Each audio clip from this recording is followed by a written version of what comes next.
बहुत बहुत स्वागत है दोस्तों आपका आज की एजुकेशन ग्रुप पे। और अभी हम लोग बात करने वाले केमिस्ट्री का बहुत इंपॉर्टेंट टॉपिक है रदरफोर्ड के एटॉमिक मॉडल का ड्रॉबैक क्या है, डिफेक्ट क्या है। चलिए हम लोग बहुत आराम से इसे समझने का प्रयास करते हैं। चलिए तो देखते हैं टॉपिक का नाम क्या है, रदरफोर्ड के एटॉमिक मॉडल में डिफेक्ट क्या थी। चलिए तो टॉपिक को लिखते हैं, डिफेक्ट ऑफ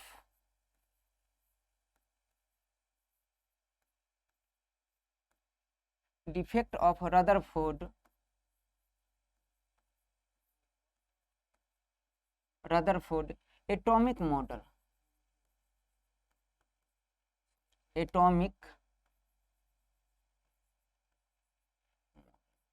बहुत आसान टॉपिक है और जनरली हम लोग अध्ययन करते हैं, बहुत आराम से अध्ययन करते हैं। समझना इस बात को, रदरफोर्ड के एटॉमिक मॉडल में डिफेक्ट क्या है। चलिए बहुत आराम से अगर आपको इस टॉपिक को समझना है तो आपको सबसे पहले ही जानना पड़ेगा कि रदरफोर्ड के एटॉमिक मॉडल है क्या। तो आपको पिछले क्लास में जाकर रदरफोर्ड के एटॉमिक मॉडल को समझना होगा और फिर रदरफोर्ड के एटॉमिक मॉडल को समझ जाने के बाद फिर इस क्लास में विजिट कीजिए, इस क्लास को देखिए, तो आपको बहुत बेहतरीन तरीके से समझ में आ जाएगा डिफेक्ट ऑफ रदरफोर्ड क्या है, रदरफोर्ड का एटॉमिक मॉडल क्या है। और जनरली ये देखिए, यहाँ से जब सवाल आता है एग्जाम में तो एक सवाल है कि रदरफोर्ड के परमाणु मॉडल में क्या दोष थी। तो इसका एक आंसर हो सकता है जो आपको जनरली एग्जाम में देखने को मिलेगा। इसका आंसर हो सकता है कि रदरफोर्ड अपने परमाणु मॉडल में परमाणु के अस्थायित्व की व्याख्या नहीं कर पाए थे। यही इंपॉर्टेंट बातें हैं। अगर आपका क्लियर हो गया तो इस क्लास का यही मोटो है, जनरली आंसर यही है। पूरा क्लास में हम इसी पर बात करने वाले हैं। तो यहाँ से सवाल बस यही सवाल आ सकता है और ये सवाल आपका बन जाएगा। दूसरा एक और खामियां है कि रदरफोर्ड अपने एटॉमिक मॉडल में स्पेक्ट्रम की बनने की व्याख्या नहीं कर पाए थे। तो आपसे जब भी एग्जाम में सवाल पूछा जाए कि रदरफोर्ड के एटॉमिक मॉडल में क्या क्या डिफेक्ट थी, तो दो बातें, पहला एक तो परमाणु के अस्थायित्व की व्याख्या नहीं कर पाए और दूसरी स्पेक्ट्रम की व्याख्या नहीं कर पाए। ये बात याद रखना है। अब पूरे क्लास में बात करने वाले कि कैसे व्याख्या नहीं कर पाए, आखिर रदरफोर्ड के एटॉमिक मॉडल गलत कैसे हुआ, गलत नहीं हम कह सकते, कम सही कैसे हुआ, तो उस पर बात करेंगे। चलिए अब एक बार एनर्जी लाइए, कॉपी पेन लेके बैठिए, दिल थाम के बैठिए, हाथ जाम के बैठिए और बहुत आराम से इस टॉपिक को समझते हैं। चलिए, defect of Rutherford atomic model. इस टॉपिक को समझने के लिए में दो बातों का ज्ञान होना चाहिए, पहला वृत्तीय गति और दूसरा मैक्सवेल का थ्योरी। याद रखना है। तो इसीलिए इस टॉपिक को थोड़ा सा रोक के और हम दो टॉपिक समझते हैं, पहले वृत्तीय गति और फिर मैक्सवेल थ्योरी। याद रखना, जब फिजिक्स का क्लास लूंगा तो उस समय मैं वृत्तीय गति की चर्चा बिल्कुल नहीं करूँगा, क्योंकि वृत्तीय गति जितना फिजिक्स में हो सकता है उसकी बातें मैं यहाँ कर देता हूँ। चलिए तो देखते हैं टॉपिक क्या है। सबसे पहले देखेंगे वृत्तीय गति, सर्कुलर मोशन। देखिए अब वृत्तीय गति में कैसी वृत्तीय गति, यूनिफॉर्म सर्कुलर मोशन। देखिए यूनिफॉर्म सर्कुलर मोशन,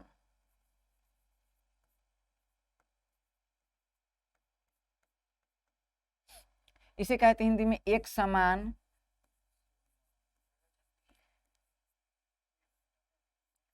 वृत्तीय गति। क्या है, बहुत आसान। देखिए देखिए लग रहा है, देखिए वृत्तीय गति, चलिए कोई गति तो है, देखिए लग रहा है क्या कोई गति तो है, ठीक है, हाँ कोई गति तो है, लेकिन साथ में भी देख रहे हैं कि एक समान है। अच्छा याद रखने की बातों को जनरली अगर बता दूं, देखिए एक टॉपिक और इंपॉर्टेंट है, त्वरण क्या होता है, त्वरण। देखिए समझिए इस बात को, एक समान वृत्तीय गति है तो अगर कहीं भी कोई बात करें कि अगर कोई बॉडी एक समान चाल से चल रही, एक समान वेग से चल रही, तो कभी भी याद रखना अगर एक समान हो तो त्वरित नहीं हो सकती है।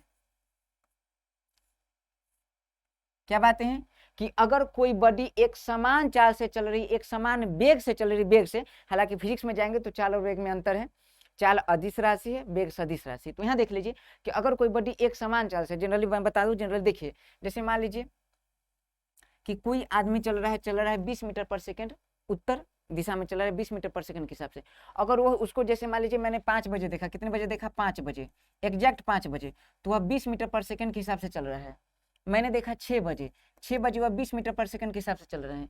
मैंने देखा 7 बजे 20 मीटर पर सेकंड के हिसाब से चल रहे हैं। मैंने देखा 8 बजे 20 मीटर पर सेकंड के हिसाब से चल रहे हैं। बताइए क्या उसके वेग में किसी प्रकार की परिवर्तन हो रहा है? नहीं, वेग परिवर्तन नहीं हो रहा है, एक समान वेग से या एक समान चाल से चल रहा है।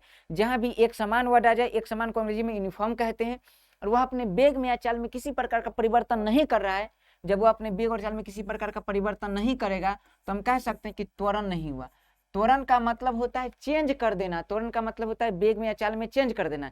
एक बार की घटना है, मुगलसराय स्टेशन पे मैं अपने दोस्त के साथ जा रहा था, तो होता क्या है कि थोड़ा सा ग्रह नक्षत्र का प्रभाव है कि मतलब जनरली अगर पुलिस हो कहीं भी और मैं वहां से गुजर रहा हूँ तो मुझे जरूर रोक देती है, ठीक है। तो होता कि मुझे डर लग गया, मेरे दोस्त भी थे पास में साथ में, तो डर लग गया। तो हुआ क्या कि जैसे मुगल सराय स्टेशन ऐसे पुलिस का एक टीम है जो इन्वेस्टिगेट कर रहे हैं, कि जांच पड़ताल कर रहे हैं, पूछताछ कर रहे हैं। उसी समय होता है कि मेरा एक दोस्त है, बहुत प्यारा मित्र है मेरा, तो क्या होता है कि हम उसे समझा दिए कि भाई देख आराम से चलो, तो रोक के पूछेगी जरूर। अब याद रखिए जीवन में कुत्ता और पुलिस दो पर जैसी नजर पड़े तो याद रखना रफ्तार तेज हो जाती है, ये सच बात है। और बीबी को देख के रफ्तार स्लो हो जाती है, सच बात है। अब हुआ क्या, वो याद रखना कि जैसे हम लोग चल रहे थे, याद नहीं रखना है, वो हम लोग जा रहे थे, जैसे पुलिस पर जैसी नजर पड़ी मेरी तो मैं उसे समझाया, वो अपना रफ्तार बहुत स्पीड कर दिया। याद रखना है जिस स्पीड से हम लोग चल रहे थे अपना रफ्तार बहुत स्पीड कर दिया। और जैसे ही याद रखना है अगर आप जीवन में रफ्तार स्पीड करते हैं कुत्ता और पुलिस शक करती है, याद रखना इस बात को, ठीक है। हुआ क्या, रफ्तार स्पीड कर दिया, मैं डर गया, पूरा डर गया। जब मुगल स्टेशन से बाहर निकला पुलिस तो ऐसे मुझे रोक दी, उसे भी रोका, लेकिन वो निकल चुका था बड़ी तेजी से, रोकी, फिर दो चार बातें पूछी, दो चार झापट लगाए, फिर मैं तो समझ चुका था। फिर मुझे गुस्सा था कि उस पर गुस्सा निकालू। जब मैं उसके पास गया तो पूछा, भागा क्यों? तो बोला, मतलब उसका ना बोलने का अलग तरीका है, बोला हम भागे नहीं, हम तेज चल गए, तेज चल दिए थे। याद रखना तेज चल दिए थे, अगर इस वर्ड को आप याद रखे, तेज चल दिए थे। तेज चलना को ही त्वरण कहते हैं फिजिक्स में। क्या कर दिया था वो, तेज चल दिया था, तेज, और तेज को ही क्या कहते हैं, त्वरण। हम जिस रफ्तार से चल रहे थे हम उसी रफ्तार से चलते चले गए, वो क्या किया, तेज चल दिया, तेज, तेज को क्या कहते हैं, त्वरण, तेज को क्या कहते हैं, त्वरण, इस बात को याद रखना है। अच्छा, बीबी को देख के स्पीड स्लो हो जाता है, शक याद रखना है तीन ही लोग करते हैं, कुत्ता, पुलिस और बीबी। बीबी तो याद रखना है पुलिस और कुत्ता बेशक शक करते हैं और हक से शक करते हैं। जीवन में तीन ही लोग प्यार करते हैं, एक माँ जो आंख बंद होने तक प्यार करे वो माँ होती है, जो आंख बंद करके प्यार करे वो दोस्त होते हैं, और जो आंखें दिखा दिखा कर प्यार करे वो बीवी होती है। और वो प्यार के साथ शक बहुत ज्यादा करती है। आपका जीवन का रफ्तार जैसे स्लो हुआ तो शक करना चालू, जीवन का रफ्तार जैसे स्लो हुआ शक करना चालू होता है। क्या याद रखना कि अगर जीवन का रफ्तार आपका स्लो हो जाए, स्लो स्लो मतलब याद रखना जिस वेग से आप चल रहे थे वेग आपका कहीं ना कहीं कम, जब स्लो हो जाए तो उसी को कहा जाता है मंदन। मतलब तेज चल दिए तो त्वरण और स्लो चल दिए तो मंदन, तेज चल दिए तो त्वरण, स्लो चल दिए तो मंदन। त्वरण कैसे मात्रक होता है, मीटर पर सेकेंड स्क्वायर, लेकिन किस में, प्लस में। मंदन कैसे मात्रक होता है, मीटर पर सेकेंड वर्ड सेम है, लेकिन किस में, माइनस में। इस बात को याद रखना है। अब मैं अगर बात कहूँ आपको बताऊं कि अगर मान लीजिए कि जैसे मैं सेम चला था, अभिषेक में जो मेरा दोस्त था बड़ी तेज चल दिया था, तो अगर मैं ये बात बताऊं कि अगर मान लीजिए मैं एक समान चाल से चल रहा हूँ, एक समान चाल से, तो क्या त्वरण होने की संभावना नहीं। त्वरण का मतलब होता है तेज चल देना, त्वरण का मतलब तेज चल देना, और तेज का मतलब होता है वेग में परिवर्तन। साफ साफ बातें, क्लियर है बातें, वेग में परिवर्तन। अब मैं बता दूं त्वरण का मतलब, अगर पूछे कोई कि त्वरण क्या है, त्वरण तो त्वरण बराबर फॉर्मूला होता है वेग परिवर्तन, वेग परिवर्तन बटा समय परिवर्तन। अगर आप वेग में परिवर्तन करते हैं मतलब त्वरण उत्पन्न होगा, इस बात की गारंटी है। वेग में परिवर्तन करते हैं मतलब त्वरण होगा, इस बात की गारंटी है, ठीक है। अब वेग किस पे डिपेंड करता है, तो याद रखना है वेग, चूंकि वेग सदिश राशि है और सदिश राशि दो कारक पे डिपेंड करता है, एक परिमाण पे और दूसरा दिशा पे। सदिश राशि, वेग क्या है, सदिश राशि, त्वरण भी सदिश राशि है। तो वेग किस पे डिपेंड करता है, दो कारक पे, एक याद रखना है परिमाण पे, परिमाण पे, और दूसरा किस पे, दिशा पे। परिमाण को अंग्रेजी में मैग्नीट्यूड कहते हैं और दिशा को डायरेक्शन कहते हैं। याद रखना है वेग में परिवर्तन कब होगा, जब या तो परिमाण में परिवर्तन हो या दिशा में परिवर्तन हो, दोनों में से कहीं भी परिवर्तन हुआ तो वेग में परिवर्तन हो जाएगा। और वेग में परिवर्तन जैसे होगा तो त्वरण में परिवर्तन होगा, मतलब त्वरण उत्पन्न होगा। परिमाण दिशा में चेंज तो वेग में चेंज, और वेग में चेंज तो त्वरण में चेंज। आ रहा है समझ में, फिर से बताइए, परिमाण दिशा में चेंज तो वेग में चेंज, वेग में चेंज तो त्वरण में चेंज। ये बातें समझ पा रहे हैं, चलिए। और एक बात याद रखने की, समानतः कोई अगर सीधी रेखा में गति कर रही है, किसमें, सीधी रेखा में कोई बड़ी गति कर रही है, अगर वह समान चाल से चल रहा है, समान चाल से चल रहा है, समान वेग से चल रहा है, तो वहां त्वरण उत्पन्न होने की संभावना क्या, गारंटी की त्वरण उत्पन्न नहीं होगी। सीधी रेखा में, सीधी रेखा का मतलब होता है कि एक दिशा में, ठीक है। जब दिशा कांस्टेंट हो और समान चाल से चल रहा हो तो वेग में परिवर्तन होगा नहीं, क्योंकि दिशा कांस्टेंट है मतलब दिशा भी चेंज नहीं हो रहा है। परिमाण मतलब समान चाल से, समान वेग से, मतलब परिमाण भी चेंज नहीं हो रहा है। परिमाण मतलब कोई संख्या, जैसे 20 मीटर पर सेकंड, 20 मीटर पर सेकंड, 20 मीटर पर सेकंड, 20 मीटर पर सेकंड, 20 मीटर पर सेकंड, तो ये तो चेंज नहीं हुआ। और दिशा भी एक दिशा में तो चेंज नहीं हो रहा है, और दिशा में चेंज, दोनों में चेंज नहीं हो रहा है तो वेग में चेंज नहीं है, वेग में चेंज नहीं तो त्वरण उत्पन्न नहीं। सिंपल सी बात है। मुझे लग रहा है कि ये बातें आपको समझ में आ गई। अब हम इसे अप्लाई करते हैं यहाँ पे एक समान वृत्तीय गति पे। ये देख लीजिए, जहां भी वर्ड लगा रहे एक समान मतलब त्वरण वहां नहीं होना चाहिए। लेकिन याद रखना यही बात है, जो लोग छोटा सा क्लास देके चले गए होंगे वो गलत टिक मार देंगे। इसलिए याद रखना जब भी कोई क्लास कीजिए तो पूरा क्लास कीजिए, क्या पता आपकी काम की बातें लास्ट में हो जाए। याद रखना जब भी कहते हैं ना कि आप जिम करने से पहले, डांस करने से पहले अपने आप को वार्म अप करते हैं, उसी प्रकार याद रखना पढ़ने के लिए आपका बेसिक आपके वार्म अप का काम करता है। तो बेसिक बहुत इंपॉर्टेंट होता है। किसी क्लास को करने से पहले आप जो बेसिक हो सकता है 5-7 मिनट शुरू का, उसको बहुत गौर से देखिए, आगे की क्लास आपको समझ में आ जाएगी। और डिपेंड करता है पढ़ाने के तरीका पे, कई लोग शुरू में काम की बातें कर लेते हैं, कई लोग लास्ट में काम की बातें करते हैं, कई लोग लगातार काम की बातें शुरू से लास्ट तक करते हैं। चलिए तो हम लोग समझते हैं इस बात को। एक समान वृत्तीय गति में अगर बात करें तो एक समान का क्या मतलब होता है कि जहां त्वरण न हो, एक समान गति, देख लीजिए एक समान चाल है, त्वरण नहीं होना चाहिए। लेकिन एमपीपीसीएस में एक बार सवाल पूछा गया कि एक समान वृत्तीय गति होती है, त्वरित गति, मंदित गति और त्वरित गति, इस प्रकार से था कि त्वरण उत्पन्न नहीं होगी। एमपीपीसीएस में सवाल पूछा जा चुका है, यूपीपीसीएस में कई दफा सवाल पूछा जा चुका है, बीपीएससी में पूछे जाने की संभावना है, और एसएससी रेलवे तो लगातार इस सवाल को पूछ के घिना दिया है। ठीक है, तो बहुत आराम से समझते हैं कि देखिए याद रखना है कि कई लोग दिमाग में डालेंगे अच्छा एक समान है तो एक समान तो त्वरण होगा नहीं। मैं बताता हूं, एक समान वृत्तीय गति त्वरित गति होती है। मैं बताता हूं कैसे। चलिए, बेसिक आपका ठीक है तो बेसिक को अप्लाई करके सीख लेना है। चलिए देखिए, वृत्तीय गति का क्या मतलब है कि वैसी गति जो वृत्तीय पथ पे हो। ठीक है, ये वृत्तीय गति है। इसके ठीक बीच में क्या है, सेंटर। यहां मान लीजिए कोई बॉडी मूव कर रही है, मुझे बताइए कि बॉडी बॉडी बॉडी मूव कर रही है, जब एक समान मैंने कहा तो मतलब यहाँ अगर इसका वेग 20 मीटर पर सेकेंड है, ठीक है, डायरेक्शन कुछ ना कुछ है, डायरेक्शन देख लीजिए, तो यहाँ भी कितना होगा 20 मीटर पर सेकेंड, यहाँ कितना होगा 20 मीटर पर सेकेंड, यहाँ कितना होगा 20 मीटर पर सेकेंड, यहाँ कितना होगा 20 मीटर पर सेकेंड, यहाँ कितना होगा 20 मीटर पर सेकेंड, फिर यहाँ 20 मीटर पर सेकेंड, फिर यहाँ 20 मीटर पर सेकेंड। मतलब इसका परिमाण फिक्स है। याद रखना है परिमाण फिक्स है, मतलब वेग का परिमाण क्या है, फिक्स है। बहुत बढ़िया बात। लेकिन अगर देखें तुम अगर पूछो कि यहाँ इसका डायरेक्शन किस तरफ है, तो डायरेक्शन हम कैसे निकालते हैं, डायरेक्शन तो डायरेक्शन हमेशा वृत्तीय गति पे डायरेक्शन कैसे, गणित के स्टूडेंट होंगे आपको पता होगा कि किसी, याद रखना कि वृत्तीय गति कर रही है वस्तु का अगर डायरेक्शन निकालना हो तो उस पर, उस बिंदु पर 90 डिग्री का कोण बना देते हैं, स्पर्श रेखा खींच देते हैं, और स्पर्श रेखा टेंजेंट की ओर उसका डायरेक्शन होता है। चलिए देख लेते हैं इसका डायरेक्शन किधर होगा, इधर, यहाँ डायरेक्शन इधर, यहाँ डायरेक्शन इधर, यहाँ डायरेक्शन इधर, यहाँ डायरेक्शन इधर, यहाँ डायरेक्शन इधर, यहाँ डायरेक्शन इधर। मतलब हर बिंदु पर अगर बीच का कोई बिंदु ले लें तो डायरेक्शन अलग। मतलब ये बताइए कि दिशा कांस्टेंट है क्या, नहीं, डायरेक्शन चेंज हो रही है, दिशा चेंज हो रहा है। और मैं बताऊंगा जस्ट आपको, परिमाण और दिशा में कुछ भी में अगर चेंज हो तो वेग चेंज हो जाएगा, और वेग चेंज हो जाएगा तो त्वरण उत्पन्न हो जाएगा। मुझे बताइए, क्या परिमाण तो फिक्स है लेकिन डायरेक्शन तो चेंज हो रहा है, और डायरेक्शन चेंज हो, डायरेक्शन क्या हो रहा है, चेंज, तो डायरेक्शन चेंज मतलब वेग चेंज, और वेग चेंज मतलब त्वरण उत्पन्न, त्वरण उत्पन्न मतलब त्वरित गति होनी चाहिए। इसलिए याद रखना है कि एक समान वृत्तीय गति कैसी गति, एक समान वृत्तीय गति त्वरित गति है, इस बात को याद रखना है। मुझे लग रहा है कि किसी को किसी टाइप से किसी प्रकार की कहीं भी दिक्कत नहीं होगा। ठीक है, चलिए ये बातें समझ में आ रही है। अब हम जब फिजिक्स पढ़ेंगे तो इस बात को अप्लाई करके मैं बताऊंगा उस समय भी फिजिक्स में कि आप वहां जाके इस क्लास को देख लीजिए, क्योंकि मैं दोबारा इस चीजों को नहीं बताऊंगा। हाँ, इसका जो एक मतलब व्यंजक जो इसका फॉर्मूला है, यहाँ 2 प्रकार के बल काम करती है, एक अभिकेंद्री बल, एक अपकेंद्री बल, उसका हम एक्सप्रेशन में बात करेंगे, याद रखना। चलिए, और ये आपको बता दो कि एक बल जो होता है केंद्र की ओर काम करती है, इस बल को कहते हैं अभिकेंद्री बल, और एक बल सेंटर से बाहर की ओर काम करती है उसे कहते हैं अपकेंद्री बल। ठीक है, चलिए, अभी मतलब की ओर होता है, अप मतलब बाहर की ओर होता है, तो अंदर की ओर अभिकेंद्री बल, बाहर की ओर अपकेंद्री बल। ये बातें क्लियर है। अब चलिए, अब हम समझने वाले हैं मैक्सवेल की थ्योरी, और मैक्सवेल की थ्योरी को समझ के हम जाएंगे रदरफोर्ड के एटॉमिक मॉडल के डिफेक्ट में। चलिए, तो टॉपिक क्या है, मैक्सवेल का थ्योरी।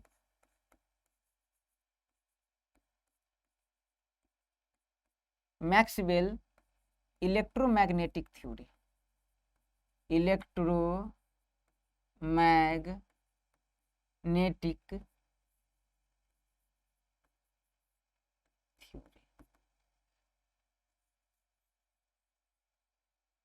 देखिए, जिस हिसाब से मैं एक्सप्लेन कर रहा हूँ, कॉलेज के विद्यार्थी भी देख सकते हैं, कंपटीशन की तैयारी करने वाले विद्यार्थी भी देख सकते हैं, कहीं भी किसी लेवल की आप तैयारी कर रहे हैं तो आप इस टॉपिक को देख सकते हैं। आपका बेसिक के साथ जो एक लेवल होता है वो लेवल भी मेंटेन रहेगा। चलिए, टॉपिक क्या है, मैक्सवेल इलेक्ट्रोमैग्नेटिक थ्योरी ये क्या है? तो मैक्सवेल आपको पता है कि मैक्सवेल एक साइंटिस्ट थे जो इलेक्ट्रोमैग्नेटिक वेव के बारे में एक्सप्रेशन दिए, व्यंजक दिए, और इसके कई कई आयाम होते हैं पर बात की, इसे कहते हैं मैक्सवेल इलेक्ट्रोमैग्नेटिक थ्योरी। उन्होंने बताया बड़ा सिंपल सी बात, उन्होंने बहुत सिंपल सी बात है कि उन्होंने कहा मान लीजिए कोई वृत्ताकार पथ है और इस वृत्ताकार पथ पे अगर कोई चार्ज पार्टिकल, कौन सा पार्टिकल? चार्ज पार्टिकल, इसके पास कुछ ना कुछ चार्ज होना चाहिए। और चार्ज को हम किससे सूचित करते हैं? और चार्ज को हम क्यों से सूचित करते हैं? अगर ये चार्ज पार्टिकल है तो चार्ज पार्टिकल अगर मूव करती है, क्या करती है? मूव करती है। और याद रखना कि जैसे मूव करेगी तो मूव करेगी तो इसके अंदर अगर कक्षाएं हैं, ठीक है, ऐसे मूव करती है तो अंदर अगर कक्षाएं हैं तो ठीक है, कक्षाएं नहीं भी तो कोई ज्यादा फर्क नहीं पड़ता। मैं आपको बता दूं, सिंपल सी बात ये है कि अगर कोई चार्ज पार्टिकल अगर मूव करती है, चार्ज पार्टिकल अगर मूव करती है, चार्ज पार्टिकल अगर ऐसे ऐसे ऐसे ऐसे मूव कर रही है, तो मूव करने आप अपने आप को अप्लाई कर लीजिए, ठीक है। आप जाइए कोई ग्राउंड का 10 चक्कर लगाइए। 10 चक्कर लगाने के बाद आप पाएंगे कि आपका अपना एनर्जी लॉस कर चुके हैं, आपका एनर्जी उत्सर्जित हो चुकी है, आपका एनर्जी लॉस हो चुका है। एनर्जी लॉस होने के बाद कई बार होता है जनरली, याद रखें बचपन जो हम लोग खेलते थे तो 4-5 दोस्त जो थे जनरली एक ऐसे ग्राउंड है, इसका चक्कर लगाना शुरू करते थे, यहाँ से चक्कर लगाना शुरू करते थे यहाँ से, और ऐसे मतलब देख लेते थे। पार्ले जी पर जनरली हम लोग का गेम पार्ले जी पे होता था, तो पार्ले जी पे होता था तो हम लोग क्या करते थे, ऐसे चक्कर लगाते थे, बात कर लेते थे कि जो 10 चक्कर लगा लेगा वो एक पार्ले जी जीतेगा, ऐसे होता था। हम लोग क्या करते थे, ऐसे करके 10 चक्कर, एक चक्कर लगाए, दूसरा चक्कर, तीसरा चक्कर, चौथा चक्कर, पांचवा चक्कर। पांचवा चक्कर बहुत ज्यादा हो गया, हम लोग का हालत खराब हो जाता था। हम लोग का जनरली जिसका पास माइंड है वो करता क्या था, एक गलत चीजें है, छल कपट ऐसे था, करता क्या था कि वो अपना जो डिस्टेंस को छोटा करता था, ऐसे डिस्टेंस को और छोटा करता था, ऐसे डिस्टेंस को और छोटा करता था, ऐसे ऐसे पकड़ा जाएगा वो। लेकिन आपको याद रखना है ऐसा क्यों हो रहा है, क्योंकि अपना एनर्जी वो लॉस कर चुका है। एनर्जी लॉस करने के बाद, एनर्जी लॉस करने के बाद अपना डिस्टेंस वो छोटा करा है कि को जितना एनर्जी उसी एनर्जी में दौड़ के काम चला ले। ऐसा सिर्फ हम लोग नहीं करते हैं, जो छल कपटी काम है ये सिर्फ हम लोग नहीं करते हैं। याद रखना है वादा तोड़ना सिर्फ इंसानों का काम नहीं है, चार्ज पार्टिकल भी अपना वादा तोड़ता है। इलेक्ट्रॉन है, इलेक्ट्रॉन क्या है? आवेशित पार्टिकल है, चार्ज पार्टिकल है। और चार्ज पार्टिकल जब ये मूव करते तो मूव करने के बाद ये अपना एनर्जी लॉस करते, क्या करते? Energy loss. और जो एनर्जी लॉस हो रही है वो कौन सी वेव के रूप में होती है? तो याद रखना है गामा रे के रूप में होती है, गामा रे के रूप में होती है। गामा रे का खोज किसने किया था? गामा रे का खोज किया था बिलार्ड ने, बिलार्ड ने। और याद रखना है गामा रे की आवृत्ति सबसे अधिक और तरंग दैर्घ्य सबसे कम होती है। आवृत्ति सबसे अधिक और तरंग दैर्घ्य सबसे कम होती है। आवृत्ति सबसे अधिक मतलब छेद करने की क्षमता सबसे अधिक। मिथुन का पुराना फिल्म देखें, मिथुन का पुराना फिल्म याद रखना, जैसे जो विलन होता था गुंडा, गुंडा कहते हैं गाँव में से, तो मतलब गुंडा जो होता था वो ऐसे मतलब भाला लेके ऐसे और ऐसे फेंकता था। मिथुन के पास तो एक दैवीय शक्ति है, पता नहीं कैसे वो क्या करते थे, वो ऐसे भाला को पकड़ के इसे नचा कैसे फेंकते थे। नचाने का मतलब साफ साफ आप कंपन जनरेट कर दिए, कंपन जनरेट का मतलब आवृत्ति जनरेट कर दिए। और जब आपकी आवृत्ति ज्यादा है तो आवृत्ति ज्यादा मतलब भेद करने की क्षमता, छेद करने की क्षमता सबसे ज्यादा। और ऐसे करके मारते थे ऐसे और दीवार में छेद। याद रखना आवृत्ति का मतलब होता है छेद करने की क्षमता। आवृत्ति जितनी ज्यादा होगा छेद करने की क्षमता उतनी ज्यादा। आप देखें ड्रिलिंग मशीन, ड्रिलिंग मशीन क्या करता है जनरली, आप देखिए उसी ड्रिलिंग मशीन को स्टार्ट मत कीजिए और जाके दीवार में सटाइए, छेद नहीं होगा। उसी ड्रिलिंग मशीन को आप स्टार्ट कर दीजिए। स्टार्ट करने का मतलब हम क्या कि आवृत्ति बढ़ा दिए, और आवृत्ति बढ़ेगी तो छेद करने की क्षमता बढ़ जाएगी। तो याद रखना आवृत्ति बहुत इंपॉर्टेंट है, ठीक है। तो चलिए इतना बात हम देख चुके हैं। हम कह रहे हैं कि अगर चार्ज पार्टिकल है तो गामा रे के रूप में क्या करते, रेडिएशन निकालते, रेडिएशन निकालेगी, इसका एनर्जी लॉस होगा, एनर्जी लॉस होगा तो ठीक उसी प्रकार से अपना रास्ता छोटा करेगा, मतलब पिछली कक्षा में जाएगा। और इस बात का मेंशन आगे नील्स बोर साहब भी करेंगे। जब कोई चार्ज पार्टिकल अपना एनर्जी लॉस करता है तो वो पिछली कक्षा में जाता है, फिर चार्ज पार्टिकल लॉस होगा तो पिछली कक्षा में जाएगा। जब चक्कर लगाता है तो चक्कर लगाने से उसकी एनर्जी लॉस होगी, एनर्जी लॉस होकर वो क्या करेगी, अपना एनर्जी लॉस करेगी, एनर्जी लॉस करके पिछली कक्षा में जाएगी, एनर्जी लॉस करके पिछली कक्षा में जाएगी। इस ये जो एक कॉन्सेप्ट है यही क्या है, इलेक्ट्रोमैग्नेटिक कॉन्सेप्ट, किसका? मैक्सवेल का। मतलब साफ साफ करके कहूं, और याद रखना है ऐसा नहीं कि एक समान चार्ज, क्योंकि आप जानते हैं कि वृत्तीय गति पर गति कर रही है तो यह जो चाल होगी, जो वेग होगी, गति होगी, कौन सी गति होगी? त्वरित गति। तो अगर पूछा जाए कि मैक्सवेल का कॉन्सेप्ट क्या है, तो मैक्सवेल का कॉन्सेप्ट है कि अगर कोई चार्ज पार्टिकल त्वरित गति से मूव कर रही है तो वह एनर्जी लॉस करेगी, और एनर्जी लॉस करेगी तो हम जानते हैं एनर्जी लॉस करेगी तो अपना ग्राउंड छोटा करेगा, अपना रास्ता छोटा करेगा। इस बात को समझ पा रहे हैं? अगर आप वृत्तीय गति और मैक्सवेल के इलेक्ट्रोमैग्नेटिक थ्योरी को समझ गए हैं तो बहुत आराम से हम रदरफोर्ड के एटॉमिक मॉडल के डिफेक्ट को समझेंगे। चलिए हम चलते हैं पिछले स्लाइड में।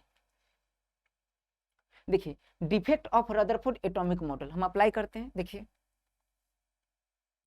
क्या किए, रास्ता है, न्यूक्लियस है, first shell, second shell, third shell. Rutherford ये भी बता चुके थे कि परमाणु का आकार कितना होता है, परमाणु का आकार होता है 10 के पावर माइनस 10 मीटर। नाभिक का आकार कितना होता है, मान लीजिए नाभिक है ये, नाभिक का आकार कितना होता है 10 के पावर माइनस 15 मीटर। ठीक है, रदरफोर्ड ये बता चुके थे कि इलेक्ट्रॉन तो चक्कर काट रही है, और आप जानते हैं कौन सी गति, वृत्तीय गति। वृत्तीय गति कभी भी होगी तो कौन सी गति होगी, त्वरित गति। और अगर एक्सेलरेटेड मोशन मतलब त्वरित गति होगी तो मैक्सवेल का कॉन्सेप्ट लगाइए। तो अगर त्वरित गति है, देखिए आप देख लीजिए मैक्सवेल का कॉन्सेप्ट क्यों लगाएंगे, क्योंकि इलेक्ट्रॉन इलेक्ट्रॉन पर ऋण आवेश है। इलेक्ट्रॉन पर कितना आवेश होता है, कितना, माइनस 1.6 गुना 10 के पावर माइनस 19 कूलम। एक बात और आपको बता दूं कि याद रखना है कि 1.6 गुना 10 के पावर माइनस 19 कूलम एक इलेक्ट्रॉन पर आवेश होता है। लेकिन अगर आपसे पूछा जाए कि एक कूलम आवेश कितने इलेक्ट्रॉन के मिलने से बनता है, तो आपको याद रखना है 6.25 गुने 10 के पावर 18 इलेक्ट्रॉन। इस बात को याद रखना है। फिर से सुन लीजिए, एक इलेक्ट्रॉन पर कितना आवेश, 1.6 गुना 10 के पावर माइनस 19 कूलम, और एक कूलम आवेश कितने इलेक्ट्रॉन के मिलने से बनता है, तो 6.25 गुना 10 के पावर 18 इलेक्ट्रॉन। इस बात को याद कर लीजिए, बहुत इंपॉर्टेंट, बहुत काम आने वाला है, एग्जाम में डायरेक्ट सवाल आ जाता है। निकलता कैसे उस पर बात करेंगे। आप निकाल यहाँ से ऐसे भी सकते हैं, समझिए इस बात को, एक इलेक्ट्रॉन पर इतना आवेश, तो एक कूलम अगर यहाँ अप्लाई करते हैं तो क्या हो जाएगा, एक इलेक्ट्रॉन और बटा में कितना पूरा जाएगा ऐसे, तो 1.6 गुना 10 के पावर माइनस 19 कूलम। आपके पास मशीन होगा, मशीन में कैलकुलेटर होगा, आप एक में 1.6 से भाग दीजिए तो आ जाएगा 6.25, इसको ऊपर फेंकिएगा तो आ जाएगा 10 की पावर 18 इलेक्ट्रॉन फाइनल। तो वही बात आ चुकी है, इस बात को याद रखिएगा, बहुत इंपॉर्टेंट है। चलिए हम देख लेते हैं कि अगर देख लीजिए इलेक्ट्रॉन पर आवेश था तो कोई चार्ज पार्टिकल है, चार्ज पार्टिकल अगर वृत्तीय गति करे मतलब त्वरित गति है, त्वरित गति है तो मैक्सवेल कॉन्सेप्ट लगेगा। मैक्सवेल ने साफ साफ कह दिया था कि यह क्या करेगी, एनर्जी लॉस करेगी, किसके रूप में, गामा रे के रूप में, गामा रे के रूप में, और याद रखना है फोटोन के रूप में। इस बात को याद रखना है। तो गामा के रूप में एनर्जी क्या करेगी, लॉस करेगी। जब गामा रे के रूप में एनर्जी लॉस करेगी तो पिछला कक्षा में जाएगी, पिछला कक्षा में जाएगी तो फिर तो यहाँ वृत्तीय गति हो रहा है, फिर यहाँ से एनर्जी लॉस, फिर यहाँ से एनर्जी लॉस, फिर पिछला कक्षा में जाएगी, फिर यहाँ से एनर्जी लॉस, फिर यहाँ से एनर्जी लॉस, फिर पिछला कक्षा में, फिर यहाँ से एनर्जी लॉस, फिर यहाँ से एनर्जी लॉस, फिर पिछला कक्षा में, पीछे कक्षा है नहीं कहाँ गिर जाएगी, डूब से नाभिक में। नाभिक में पहले से क्या है, प्रोटॉन, गया क्या, इलेक्ट्रॉन, इलेक्ट्रॉन पर माइनस और प्रोटॉन पर कौन सा, प्लस। आपको बता दूं और कि नाभिक में और से कण है, वो आगे हमें पता चलेगा, नाभिक में और से कण है, जैसे पॉजिट्रॉन है, एंटी प्रोटॉन है, न्यूट्रिनो है। हालांकि न्यूट्रिनो पर कोई चार्ज नहीं होता, लेकिन याद रखना कि इलेक्ट्रॉन के जो एंटी कण होते हैं, प्रति कण होते हैं, जिसे कहा जाता है पॉजिट्रॉन, ऐसे बहुत सारे कण हैं। तो जो नाभिक में ऐसे कण हो क्या करेंगे यार, फिर नाभिक में प्रोटॉन है, नाभिक में प्रोटॉन क्या करेगा, इलेक्ट्रॉन को खींचेगा, इलेक्ट्रॉन प्रोटॉन को खींचेगा, दोनों एक दूसरे को खींचेगा। तो कभी देखें एक हीरो बहुत पावरफुल, दूसरा हीरो बहुत पावरफुल, और जब लड़ाई कभी, तो जैसे जनरल अभी मूवी आ चुकी है RRR, तो RRR जब देखिएगा तो याद रखें रामचरण और जो NTR दोनों क्या करते हैं, इसे उड़ के लड़ते हैं, उड़ के लड़ेंगे, टकराव से एनर्जी उत्पन्न, और एनर्जी उत्पन्न से याद रखने हैं इतना एनर्जी उत्पन्न होगा क्योंकि दोनों हीरो है, इलेक्ट्रॉन प्रोटॉन, इतना जोर से टकरार होगा, टकरार से दोनों फरार होगा, टकरार से दोनों फरार नहीं, परमाणु फरार हो जाएगा। जब इलेक्ट्रॉन प्रोटॉन में होगा टकरार और टकरार से हो जाएगा परमाणु फरार, याद रखना है, और परमाणु हो जाएगा विस्फोट, और विस्फोट आपको पता होना चाहिए कि दुनिया का निर्माण परमाणु से हुआ है। जब परमाणु विस्फोट, तो अगर रदरफोर्ड का मॉडल सही होता तो दुनिया नाश हो जाता। इस बात को समझ पा रहे हैं, दुनिया क्या हो जाता, नाश हो जाता। बहुत आराम से समझिए इस बात को। कुल मिला के बात है कि मैक्सवेल कॉन्सेप्ट अगर अप्लाई करें तो मैक्सवेल के कॉन्सेप्ट के अप्लाई करने के बाद ऐसा पता चलता है कि दुनिया नाश हो जाता। तो रदरफोर्ड को बुला के पूछा गया कि एक बात बताइए, दुनिया का निर्माण कब हुआ। तो आप जानते हैं, अगर ज्योग्राफी का आप स्टूडेंट होंगे तो आप जानते होंगे कि बिग बैंग थ्योरी के अनुसार दुनिया का निर्माण हुआ है 13.8 बिलियन वर्ष पूर्व। दुनिया का निर्माण हुआ है किस थ्योरी के अनुसार, बिग बैंग थ्योरी के अनुसार। बिग बैंग थ्योरी किसने दिया था, लेमेंटर। एक बात याद रखना है, आपके एग्जाम के लिए काफी इंपॉर्टेंट है। बिग बैंग थ्योरी किसने दिया था, लेमेंटर ने दिया था। 13.8 बिलियन वर्ष पूर्व बिग बैंग थ्योरी के अनुसार दुनिया का निर्माण हुआ।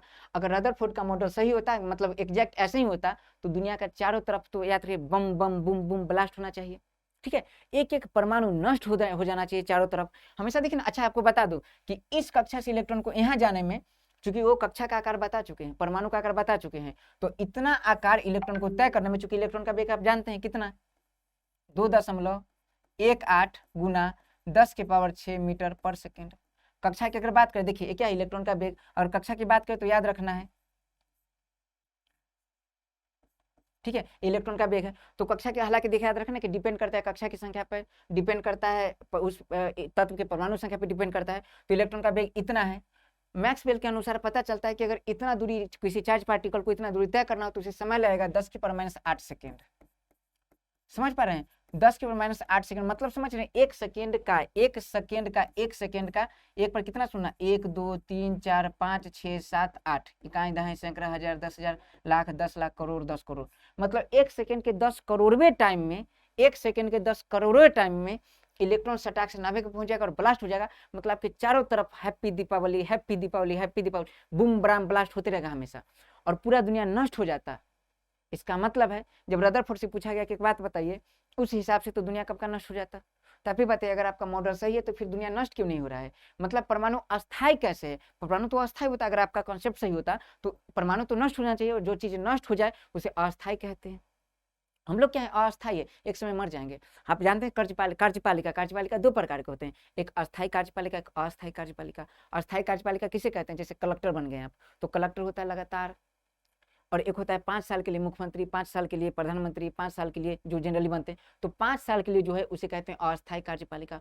अस्थायी मतलब जो क्षणिक हो, क्षणिक सुख क्या होता है, हम लोग नहीं कहते कि मोह माया काम क्रोध के चक्कर में मत पड़ो, क्षणिक सुख है, किसमें लग जाओ, प्रभु की, मतलब है ना कि भजन में प्रभु में लीन हो जाओ, तो ये सब मतलब ये सब परम सुख है, क्षणिक सुख परम सुख। तो इस बात को याद रखना है, अस्थायी अस्थायी समझ पा रहे हैं? अगर परमाणु नष्ट हो जाएगा मतलब अस्थायी है।